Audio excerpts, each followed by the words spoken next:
قوم کو گالی دینے والے دانشور۔ پاکستانی معاشرہ نہ صرف اندرونی طور پر ٹوٹ پھوٹ کا شکار ہے بلکہ اس میں تقسیم در تقسیم کی حالت ہے۔ ذات اور برادری کی تقسیم، رنگ اور نسل کی تقسیم، صوبائیت اور زبان کی تقسیم، مذہب اور مسلک کی تقسیم، حتیٰ کہ مال و دولت کی بنا پر معاشی سطح تک کی تقسیم اب ہمارے معاشرے کا حصہ ہے۔ پچھلے 70 برسوں میں ہماری فوجی جرنیلوں، ہمارے سیاسی طبقے اور ہمارے مذہبی رہنماؤں نے اس تقسیم کو نہ صرف اپنے اختیارات، طاقت اور مال میں اضافے کے لیے استعمال کیا بلکہ بنیادی انسانی مسائل اور ضروریات پر توجہ دینے کی بجائے ہمیشہ جذباتی نعروں اور آسانی سے بک جانے والے بیانیوں کو ہوا دی، اور اس طرح قوم میں موجود ان دراڑوں کو مزید وسیع کیا جاتا رہا۔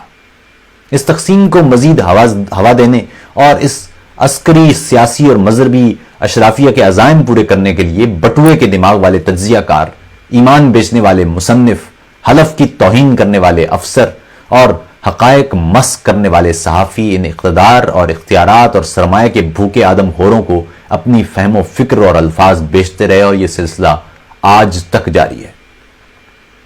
اس وقت بھی قوم میں اس اشرافیہ اور ملک پر قابض طبقے کو دوام دینے والے دو طرح کے افراد ٹی وی پر ہر روز آپ کو دکھائی دیتے ہیں۔ ان میں سے ایک تو وہ ہیں جو آپ کو حقائق بتانے کی بجائے یہ جذباتی نعرہ فروخت کرتے ہیں کہ ہمارا ملک دنیا کا سب سے عظیم ملک ہے، اور چونکہ ہمارا ملک دنیا کا سب سے عظیم ملک ہے اس لیے پوری دنیا کی طاقتیں سارا دن سر جوڑ کر یہ سوچتی رہتی ہیں کہ اس ملک کو برباد کیسے کرنا ہے یا اس ملک کو کمزور کیسے بنانا ہے۔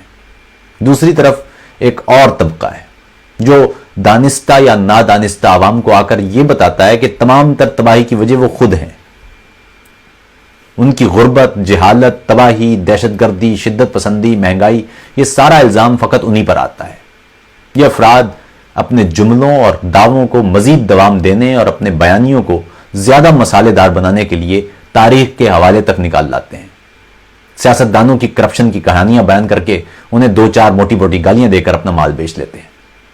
دو مختلف بیانیوں کے ذریعے عوام سے سوجھ بوجھ اور اعتماد چھیننے والے اور خوف کی فضا قائم کرنے والے یہ افراد بظاہر ایک دوسرے سے نظریاتی طور پر بالکل مختلف معلوم ہوتے ہیں، مگر یقین کیجئے کہ اصل میں دونوں بات ایک ہی کر رہے ہیں، اور وہ ہے تھوڑے سے سچ میں بہت سے جذباتی جملے شامل کر کے عوامی سوچ کو جذباتی بنانا اور قوم کے اندر موجود ان دراڑوں کو مزید بڑھانا۔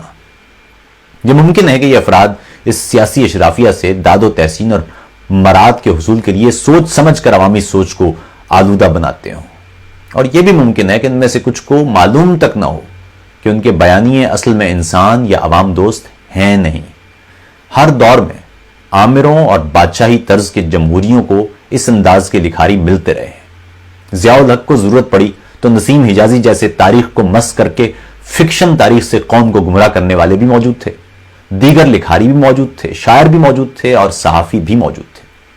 ان کا کام فقط یہ تھا کہ قوم کو گمراہ کرنے کے لیے اپنے الفاظ کے جادو کا استعمال کریں اور حقائق پر جذباتی پٹیاں رکھ کر قوم کے سوچنے سمجھنے کی باقی ماندہ حس بھی توڑ دیں۔ ایک طرف ملک کو عالمی سازشوں کا مرکز بتا کر اپنی اشرافیہ کے بھیانک جرائم، اپنے جرنیلوں کی تباہ کن پالیسیوں اور بطور ریاست اپنے شہریوں کے درمیان امتیاز کے رویوں کو چھپایا جاتا رہا، اور دوسری جانب قوم کو بار بار ذلیل کرنے اور تمام تر خرابیوں کی وجہ بھی قوم ہی کو قرار دے کر اس اشرافیہ کے جرائم پر پٹی بھی رکھی جاتی رہی۔ آج بھی یہ چرب زبان افراد اپنے لچھے دار گفتگو کے ساتھ ہر شام کو ٹی وی پر بیٹھک سجاتے ہیں۔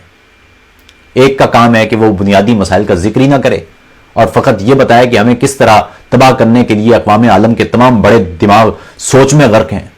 دوسرے طبقے کا کام یہ ہے کہ ملک میں بچے اسکول نہیں جا پانے کا الزام بھی ریاست کی ترجیحات اور اشرافیہ کی جانب سے قوم کو ناخواندہ اور جاہل بنانے کے رویے پر رکھنے کی بجائے قوم ہی کو گالی دے کر قوم ہی پر رکھ دیا جائے کہ یہ غریب لوگ اپنے بچوں کو خود ہی اسکول نہیں بھیجتے۔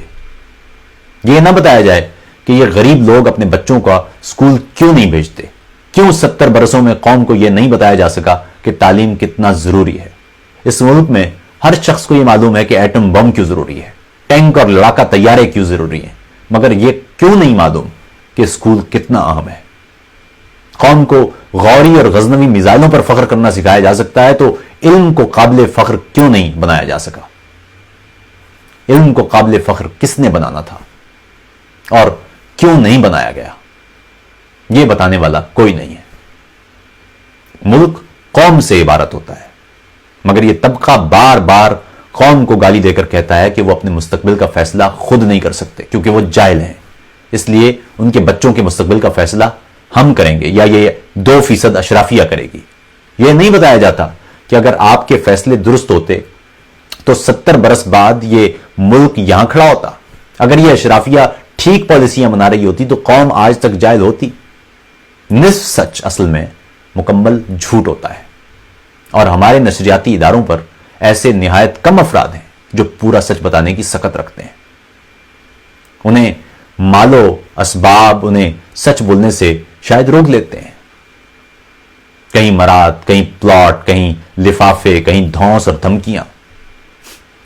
کسان اور چودھری کے جھگڑے میں کسان کے ساتھ کھڑے ہونے کی بجائے یہ افراد کسان کو جہالت کی گالی دیتے ہوئے اور اس کی اس حالت کا ذمہ دار فقط اس کسان کو سمجھتے ہوئے اصل میں چودھری کا ساتھ دیتے ہیں۔